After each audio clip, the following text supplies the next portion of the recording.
Mr. Bank, you're recognized for 5 minutes. Thank you. Mr. Spear, Indiana is one of the most active trucking industries in the United States. In late 2021, the ATA put out the following press release on the Biden administration's vaccine mandate and how it would threaten the trucking industry and cripple the nation's supply chain. Can you elaborate more on those mandates, or even just the threat of those mandates, and how they impacted your industry and our supply chain? Well, I'm quick to point out that the Trump administration, President Trump, Biden administration, President Biden, didn't create a global pandemic. Okay, you play the hand you're dealt. And, when you're trying to recover economically, you're trying to navigate the pitfalls of a pandemic like this, get people vaccinated, keep it from spreading, you don't make it worse.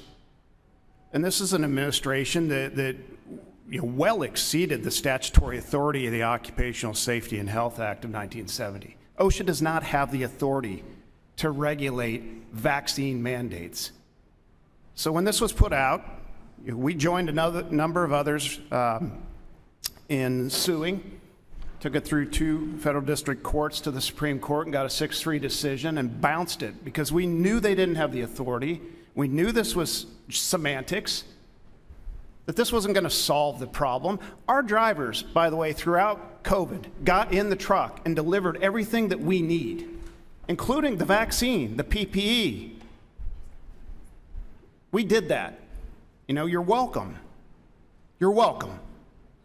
So to put out a mandate for people that are getting in the cab, that are isolated largely from being exposed to COVID, and are keeping our economy glued together, had to be one of the most ridiculous policy ideas I've ever heard. And they deserve to get bounced in the Supreme Court, and we as an industry will continue to exercise our legal rights when we see it's warranted. Well, I agree with you. It remains unclear if the border vaccine requirements for non-U.S. citizens coming to the United States is going to end on May 11th.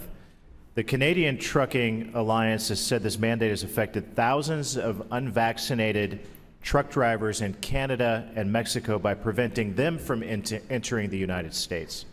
If the Biden administration's border vaccine requirements remain in place and truckers from Canada and Mexico remain unable to come to the United States, how will that affect our trucking industry and the supply chains throughout North America? That's a dramatic impact. We're moving literally 73% of the USMCA freight. So we were supporting NAFTA and now USMCA. There isn't really anything that we don't eat, drink, or wear that doesn't come off a truck. There's a driver behind the wheel to make sure that happens. And yes, we rely on Canadian and Mexican drivers to support that, to support the supply chain. So these mandates matter, and it really comes down to diplomacy. Work with your Canadian counterparts and your Mexican counterparts so that we can maintain seamless policies with respect to vaccinations that don't have an adverse impact on the economy. It's not that difficult, but we're not communicating with our counterparts. And that's a big problem. Where you have these disparities, it has a measurable impact on trade and the economy.